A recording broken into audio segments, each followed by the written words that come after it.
Going through a body weight squat here, we're going to start by getting our feet set shoulder width apart.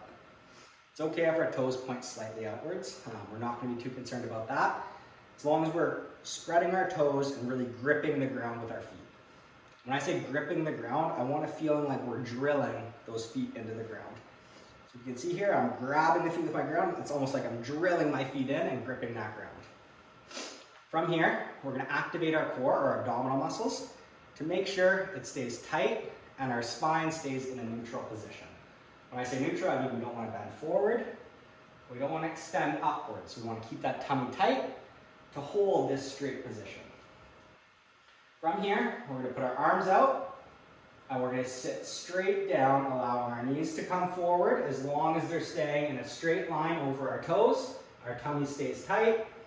We get down to about 90 degrees and then back up. So like I said, I don't want my knees going in or out. I'm gripping the ground with my feet. Core is tight. I'm slowly sitting down to my squat. My knees are staying straight over my toes and in line with my hips. Squatting down to 90 degrees. Couple things to note when we're going through any of our squat exercises. Squat is a movement that is very dependent on ankle and hip range of motion. And very frequently, especially with the ankle range of motion, we'll find people coming down, getting towards their depth, and their heels coming off the ground.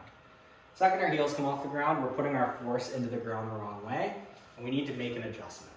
What it likely means is that we need better ankle range of motion, and we need to do some mobility work there. But in the moment, we still want to work out, we still want to work with what we got. So a couple options is we can use a wedge. We're going to put our heels up on that wedge if we have one. And that's going to allow us to get a little bit deeper down, keeping the weight and the force through our midfoot as our feet are grabbing the ground, and make it a little bit easier for us to get deeper if we're lacking a little bit of range of motion. Another option, if we don't have a wedge, got two 5-pound plates here. We can put our heels up on those, still grabbing the ground with our feet, sit down into a little bit deeper of a squat as it's going to assist that ankle range of motion. I'd also see sometimes I'm wearing these weird looking shoes which have a 3/4 inch heel lift.